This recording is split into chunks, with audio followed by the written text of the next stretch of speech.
They say mallard ducks can see over 100 million more color combinations than humans can.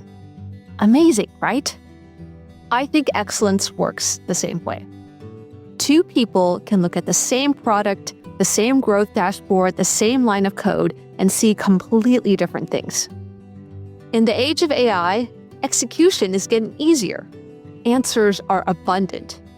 But the discernment, the ability to recognize true quality, is becoming ever more rare. So this is Seeing Excellence. In each episode, I sit down with exceptional builders, masters of growth, data, design, product, and more, and ask them what they see that the rest of us don't. I believe that our work can never exceed what our eye thinks is good.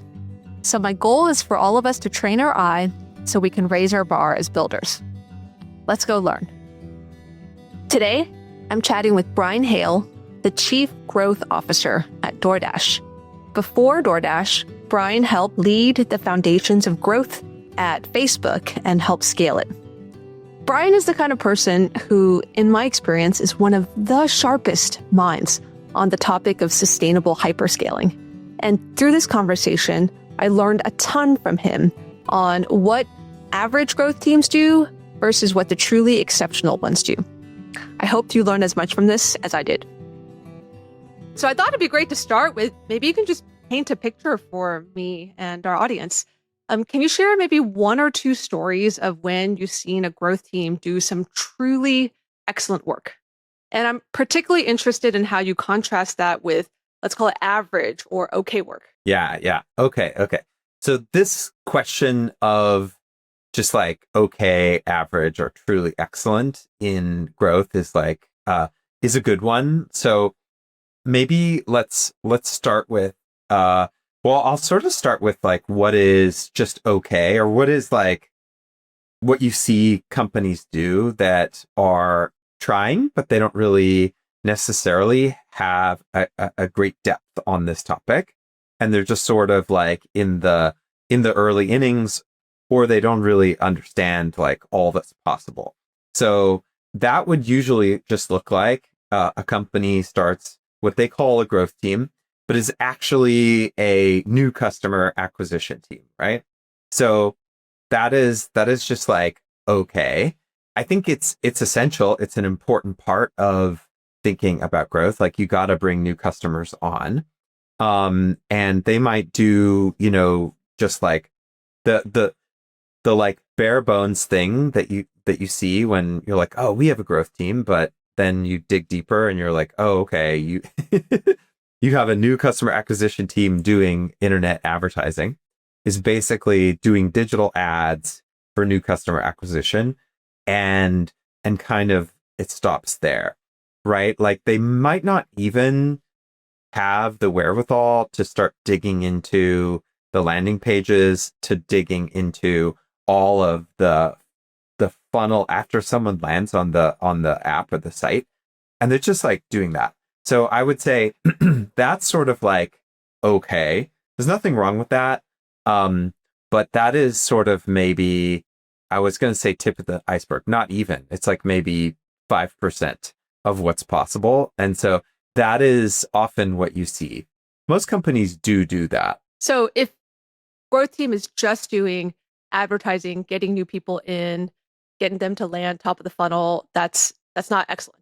How do we build on top of that? So if you think about it at a company-wide level, what I would say is excellence is that you have a group of leadership, and they're all obsessing about getting reaching the full potential for the company. So I there's a bunch of pieces that go into that. So like, for example, do you think about even what is the possible TAM of this product, right? Do you know, are you thinking about how many people you could possibly serve? Are you thinking about your competition, who else is in the market doing similar things? And whether or not you're doing as good or better job than they are. Because ultimately, like what is possible is that you're on your journey going, but someone else is like out executing you by a lot, and you end up just not existing. Now, excellence looks like you have a group of leaders of all disciplines across the board. And we could talk about why that is so important. And I mean, like, engineers and designers and analysts and stuff, not just doing internet advertising or growth marketing.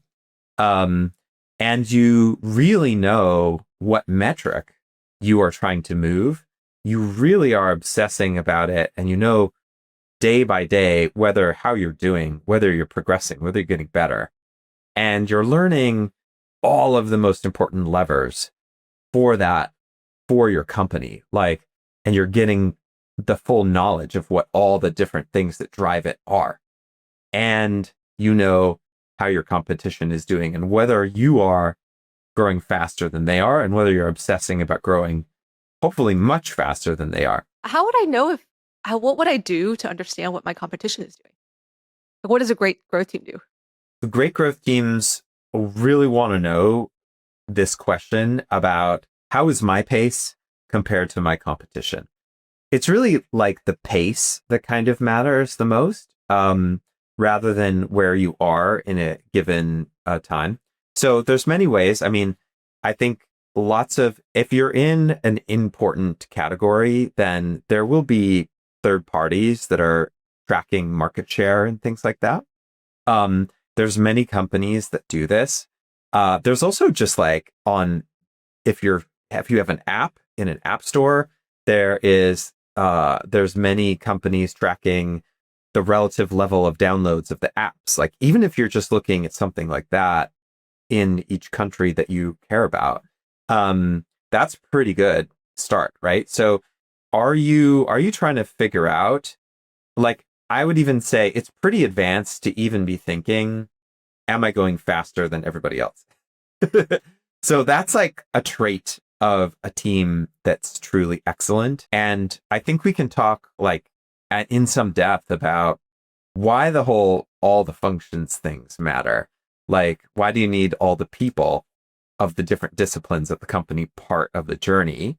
And also like the picking your metric. I think those are two really interesting components as well. Let's definitely dive into it. But just to summarize what I heard, so part of the quality of what you've seen excellent growth teams do is they have this obsessive quality. So like everyone's really involved, the leadership's really involved. And part of obsessing is also not just looking at what you're doing and the pace, but like it's like zoom out. What's the macro view? What are our competitors doing? And that means things like, how are they doing their metrics? And maybe it sounds like, correct me if I'm wrong, like also like what's their rate of shipping things or trying experiments, which it's like, how do we even go and get that information, talk to people? Like, would you say that's kind of what that ethos is? I'd say so. I think the best growth teams are not like competitor obsessed, i.e. they're not just like, like the thing they do first is not go look at the competition's app and see what changed, right? And then copy it or something like that. Then you're mostly chasing at that point. But you do need to have this macro view. Like, are we the best at all the important things? Do we know what the important things are? And do we know if we're the best at them? And if some other company is excellent at one of the important things, and there are things to learn from what they're doing, are you trying to like ingest those lessons and understand it, right? So yeah, there is this like deeply obsessive quality. And also just in the output, like, are you obsessed with the outcome, and the metric? So usually the metric that you want to care about is MAU, monthly active users, or something similar to that.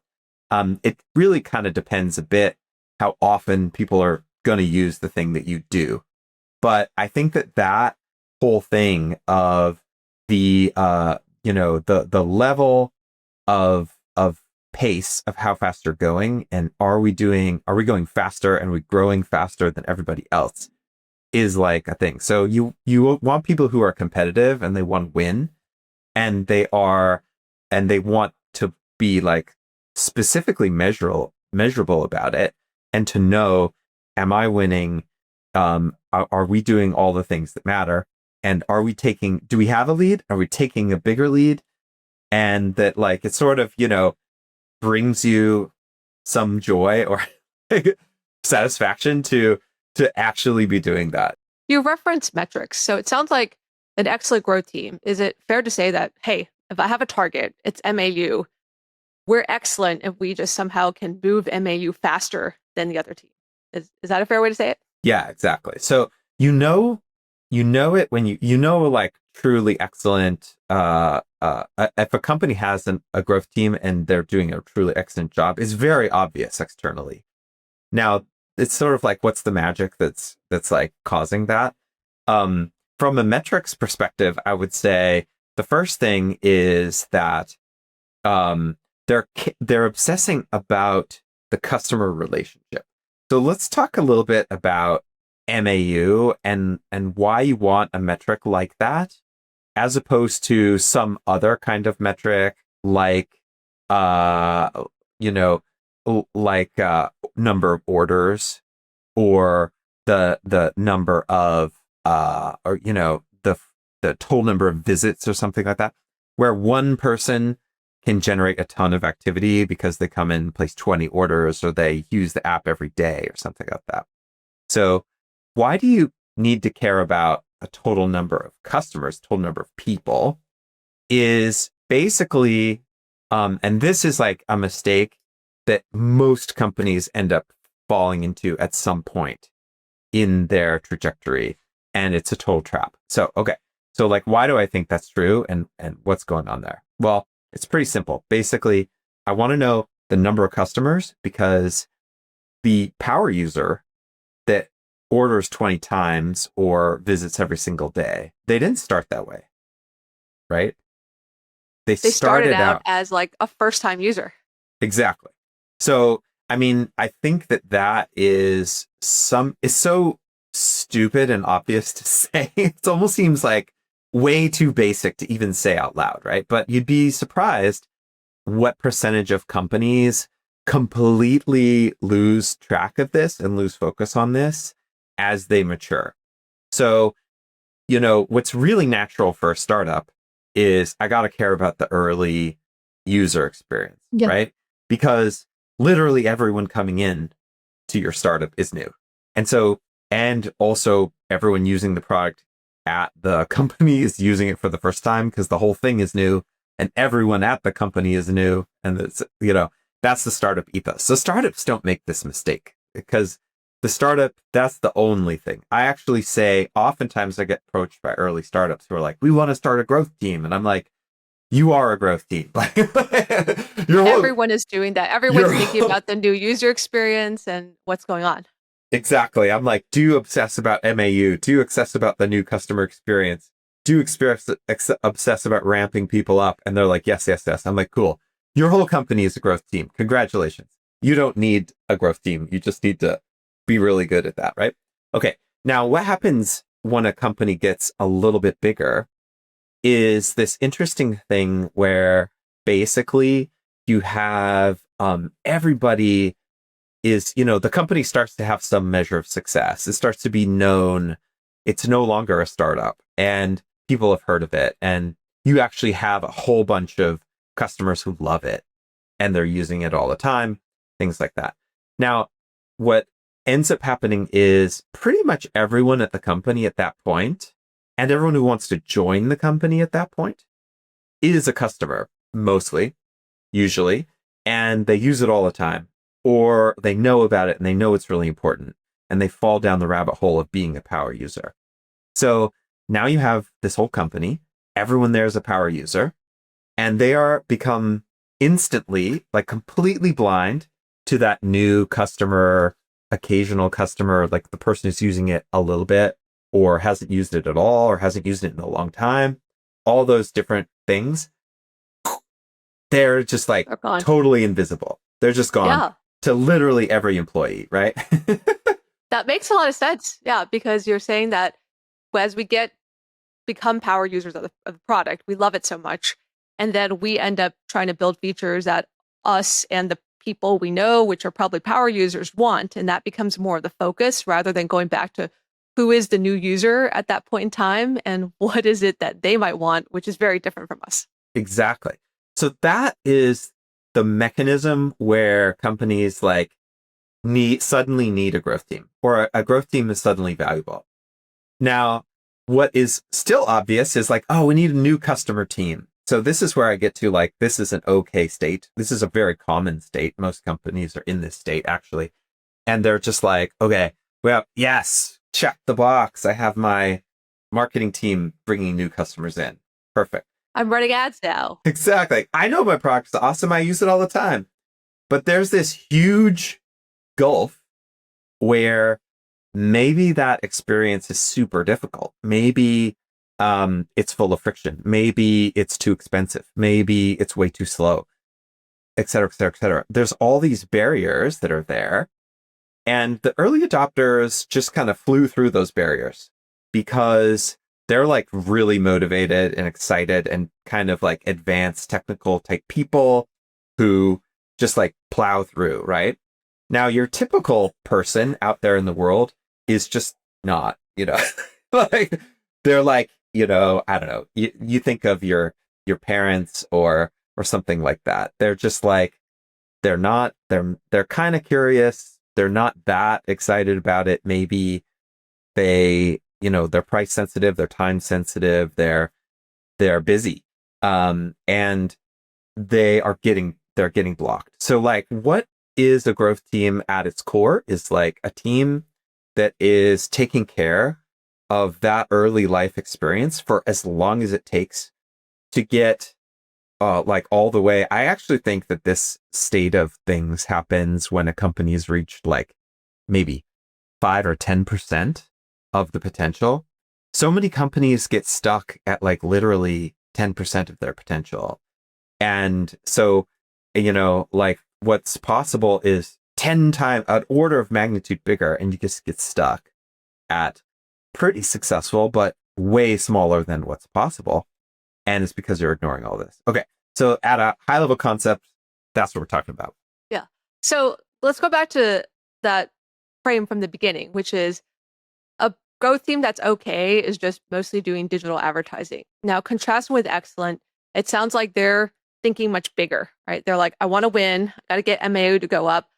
What are some of the behaviors or the kinds of things where you ask the growth team, hey, what's going on? What are you doing? And they'll tell you what they're doing. And what does like an excellent answer sound like? Yeah, totally. Okay. So first thing is they should not only tell you what they're doing, but they should also tell you what they're trying to learn. Okay. And the answer is like, I'm trying to learn what really matters. What are the biggest drivers of growth? And I'm constantly testing the boundaries to see if there's like some big unlock that I haven't figured out that I need to go work and obsess about. And so they're kind of like working the known existing levers, and they're trying to find all the levers that might be out there and add them in to what they're doing, and sort of like then building out teams to obsess about each one. Can you give us an example of like what's the buffet of levers that maybe encompasses the tools of the trade? Totally. Okay. Another one is like, just for that customer coming in, you don't just drop them in on some homepage landing form or something. You actually track every single step along the way, and you're measuring every step of the journey from interested to all the way became a customer for the first time, and seeing like every single thing that's in the way. So like, let's take a digital service like Doordash, for example. Well, first you got to, create an account. And then you need to enter your address to use the service, because the service is all about delivering something. So are we successfully getting that address information? Are we making that super easy? Like, are we able to read the GPS and just automatically find it for you so you don't have to manually type it in or things like that?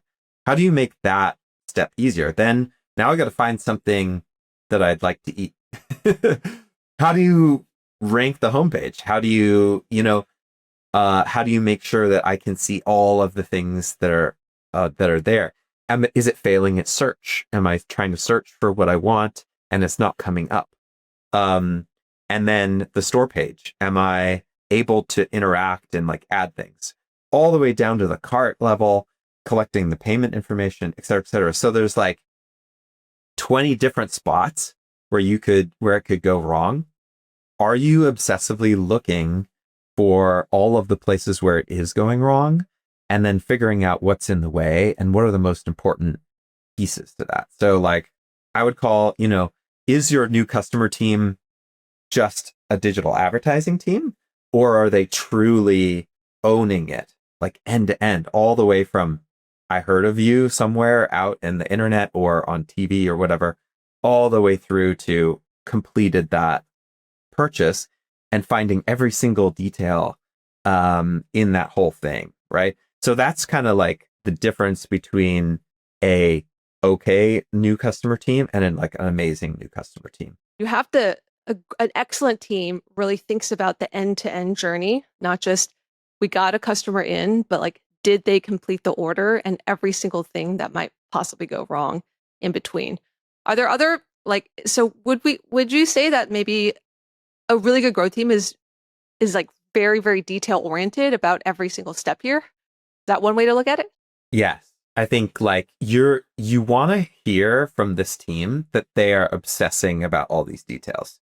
You want to hear from them stories about things that they found that were totally unexpected, that they discovered either talking to customers or just in the data, analyzing it, that they were like, holy crap, we had no idea that this was like such a barrier. And when we fixed it, there was this huge result that seems totally out of proportion to the size of the change that was made, right? Often the change that was made might seem small, but ended up being like a huge thing, right? Can you give me examples? Yeah, I'd love to hear. Yeah. Yeah. So like, for example, at DoorDash, one of the ones early on that still just sticks with me to this day is, well, we had this like great zero delivery fee offer for new customers, right? And today, if you go to DoorDash as a brand new customer, that thing is like front and center on the homepage. It's like on multiple pages in the journey. You really just can't miss it. But at the time, it was there, but like you could just totally easily miss it. It was like, so we built a thing to basically like really reinforce that, right? And to right when you open the homepage, and also even before you get there, as you go down through the store page and so on.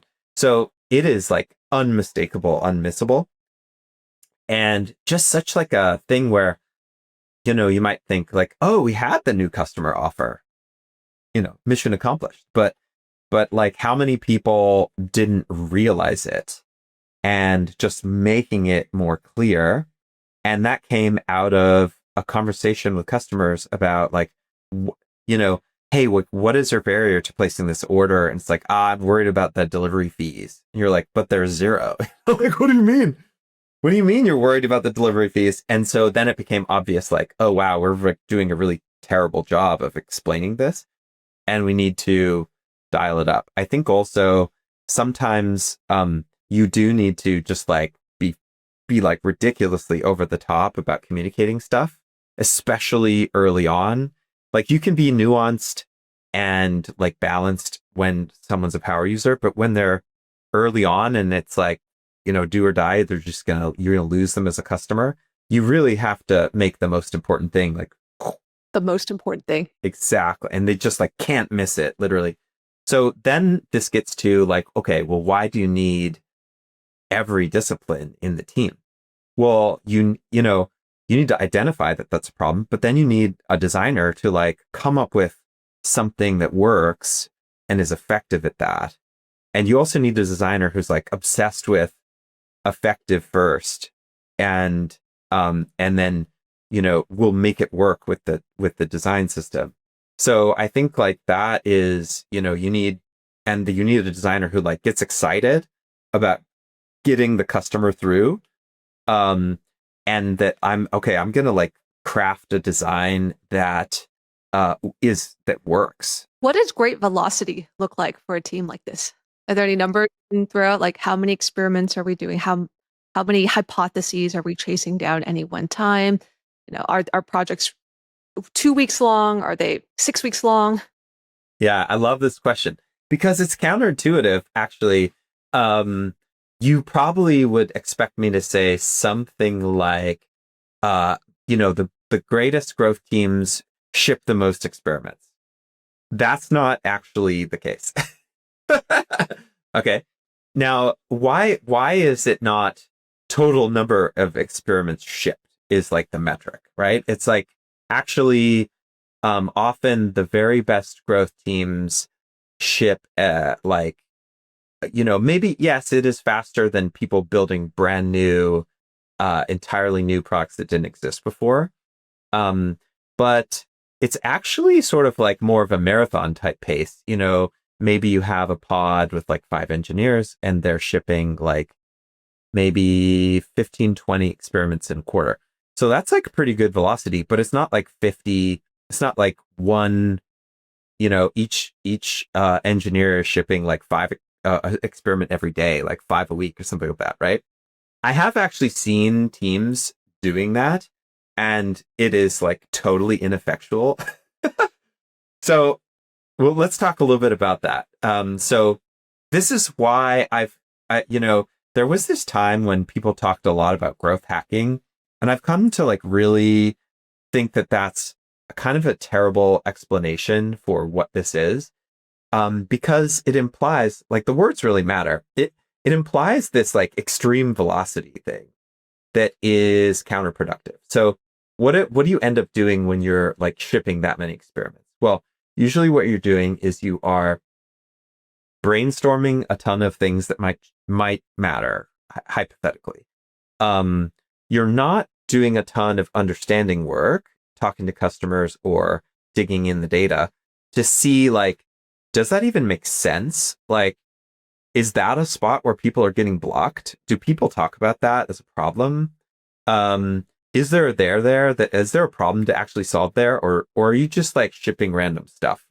Like I'm going to change, people will, see, and also what happens is people will post publicly like, we changed this headline or we changed this button color or we, some trivial thing, or we changed what's below the fold by 20 pixels and huge impact. And those things are true and do happen. But like, they're always like, what's missing from that post is like, why the hell was that a thing in the first place? Right. Where did we get that insight to try to chase that down? Exactly. So then it leads engineers to just like, okay, if changing button colors is like the thing, then I'm going to run 10 experiments with 10 different colors this week. And, like, okay, no. Like, the reason the button color mattered is because probably the people were getting stuck on a particular step. And maybe the button was like low contrast, say it was a gray button on a white background, and you couldn't really see it. And so people were confused about what to do next. Now, if your button is already high contrast and nobody's getting stuck at the step, then the button color clearly is like irrelevant, right? Button color could be a thing, but if it's not a thing, you should spend 0 time shipping that experiment. Also, there's probably a bigger thing to go get. Now, if people are getting stuck on a step and they're like spending a bunch of time looking around when you're watching them complete the flow, like, okay, yeah, the button color could matter a lot. I've seen button colors matter a lot, but usually they don't. Usually it's not the thing that matters the most. Occasionally it is. And so that's what's sort of like misleading about all this like growth hacking sort of stuff. What I'm really hearing you say that comes across is you have to really understand the why or the hypothesis for what is making the user confused. And the confusion or maybe the friction is actually the thing to pay attention to, right? You even mentioned earlier that The reason you guys tested putting the offer really, really big or the delivery fee is because it came out through a user interview that people didn't realize that that was the thing. And that has to come from like talking to users or looking at the data and the understand work.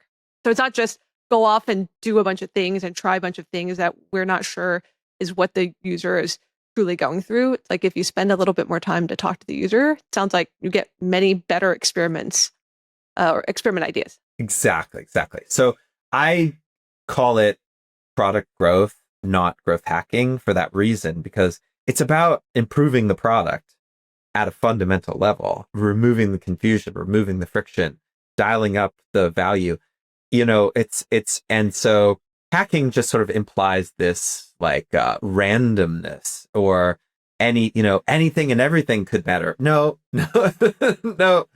So the best growth teams are like really clear about the problems they're trying to solve, and the solutions they're trying are really grounded in a problem they identified or something that they shipped that worked way better than they thought.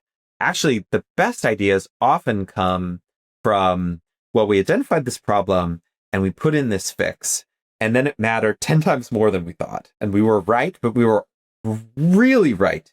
And we way more than we expected. So I think this is another thing that often is lost, is like, okay, they also are trying to do the most important thing. Now, this is like one of these things I say, I don't know, like every week, all the time to all my teams, do the most important thing. So let's say now I'm interviewing for my first growth hire.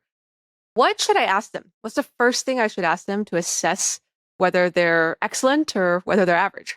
Okay, so for that, I think, well, one thing I would be looking for is, are they interviewing me as much as I'm interviewing them? Okay. So what do I mean by that? So like, okay, a few things have to be true for even the company to be ready to make a growth hire of that seniority. And you kind of want somebody who is asking a lot of pointed questions about things to figure out whether, hey, like, is this company ready for their first senior growth hire? And so let's talk about that a little bit. I think that would probably be the number one thing I'd be looking for. Like if I was the CEO and I knew a bunch about growth and I'd listened to this kind of an interview, I'd be wanting to know, like, okay, is this person interviewing me about my product and what's going on? So what are the kind of stuff that need to be true for this like hire to be set up for success? Okay. So one thing that needs to be true is that the product has to be really good, and people who do make it through that whole gauntlet of ramping up, right, that we were talking about, do those people stick around? Because if I'm going to do all of this work to figure out and unblock every single thing that's in people's way and make it like just the smoothest, easiest thing ever, and explain and like remove all the barriers, then I want to know that that person is going to stick around using this thing and they actually love it. Because if not, like there's 100 other products that I should go be doing growth on and not this thing. So like, what are they asking about? They should be asking about, well, what do your retention metrics look like? Do they really understand how to think about those retention metrics? And in particular, are they looking for really long timeframes? Great growth leaders understand that a lot of things you need to look over a much longer time horizon than most companies look at it. What is a long time horizon? So it sounds like most companies will do like weeks, months. Weeks, months. Yeah, you talk to the typical company and they're like, our retention is 30%. And I'm like, oh, wow, okay, 30%. If it's really 30%, then you should be one of the most successful companies out there. And usually what they're telling me is their retention after 1 month, or their retention after 1 week. And you're like, okay, what is your retention after 2 years? on a customer cohort, or even if they look at it, like pretty unusual is even to look at it after 6 months. That would be like a B plus for me if you're looking at 6 months. But I really, A plus is like years. So are you asking about that? Why do you care about that? Right? Because why? Because I'm going to do all this work to bring everybody in and like help them ramp up. I want to know that there's a pot of gold at the end of that rainbow, i.e., they stick around and they keep using this thing. Does that retention just keep dropping and keep dropping, keep dropping? In which case, like, that's then the great growth leader would say, call me when you've fixed retention. Like, and I will help you out. Right. Okay. So that's like one thing. Another is they should does the company doing the hiring understand that you need all the disciplines? Right? Do they think it's just new customer acquisition and that's it? Or do you fundamentally understand, like, it's going to take engineers and designers and analysts and data engineers, et cetera, all the different people, in different company, like in the case of Doordash, like operations, you really need to understand, is the thing getting delivered properly, right? That's the service. So for whatever it is, and if you explain that that's how what it needs to be set up, is there like extreme receptiveness to that? So let's assume, yeah, they're asking me all this, and I've listened to your podcast, so now I know what a great growth team is, and I give them all the right answers. Still, though, Right. How can I tell that they're the right person for me? Now, I think you actually got the 80 by the questions they're asking you. Interesting. So if they're already asking me all that, that's a good sign. Like, that's a really good sign. Okay. That's super unusual. Okay. The next is you definitely need the growth expertise. So you're going to want to get them to tell you about, like, break it down. So, hey, what did you grow? What were the most important levers along the way? Like, what turned out to really matter that you didn't expect? Can they get really, really, really detailed? Like, really detailed? Like, oh, it turned out, this whole, like, tell people about, I needed a thing on the bottom of the homepage to tell you of a zero delivery fee. What did you do next? Do they have, like, the next 10 things they did once they learned the thing that really mattered, right? I've talked about login a few times, and login is one of those things that is like so obvious when you think about it as something that matters, because if you talk to any group of people, and you ask them, like, have you ever tried to log into something in the last month that you were unsuccessful? Pretty much every person will say yes. It's also the type of thing that the power user doesn't have an issue with, so it fits like squarely in this domain. But like, do they have examples that rhyme with that, where then they drove it and then, it turned not into just a single win and topic, but like a whole work stream of all the other, did they go and, like, once they figured out that, like, not just affordability, but understanding affordability is a thing, do they have the next 10 things they did to, like, really nail that down? Like I mentioned, we didn't stop at the homepage. We're like, the store page, and even on the homepage, we're going to talk about it. Maybe we're going to talk about it in the ads. We're like, once you really know that that's a thing, do you just sort of like obsessively nail it down? That is a really good sign. So like, okay, are they able to get into the nitty-gritty details? Are they really curious about figuring out all the things that matter? Are they asking all the right questions that indicate that they understand that they need to be set up for success, and that they're not going to embark on a growth journey that isn't going to work in the first place? Now you're talking about somebody who is probably going to be an excellent hire for that. So now let's say I do all that, they do it, great, I hire them. 3 months later, they start. How can I tell if things are going well at that point, or whether maybe, we're in some trouble? Yeah. Okay. So I think early on, like, what do you want to see? Well, you want to see that obsession around understanding that we were talking about, right? So, maybe like you shouldn't really expect big wins in like the first month. It takes longer than that to figure out what's going on, to talk to customers, to dig in the data. Usually the data is not in a great state to even set up the logging. Like, you should see those kind of inputs. Like, are the understanding inputs there? Are they complaining about how bad the logging is? Like, are they getting it fixed? Are they getting, are they able to get that addressed? Are people running after it? Right. Okay. Now, while that's happening, are they like setting up interviews with customers? Right. All this sort of thing. Then within month 2 or 3, you should be able to start seeing, okay, initial experiments are going based on hypothesis that you're finding. Are they as excited about what they're learning? Are they as excited about the failures as the successes? By 3 months, you should see some successes if you have a fully staffed team and they're not blocked on some, having an engineer or something like that. But like, are they also as excited about the failures that then give them some new insight? Well, this didn't work, which means therefore this other thing must be true. Like that's actually how it works. Is it's super iterative. Or did they ship something that worked way better than they thought, and now they have 5 more ideas in that same vein that they're running after?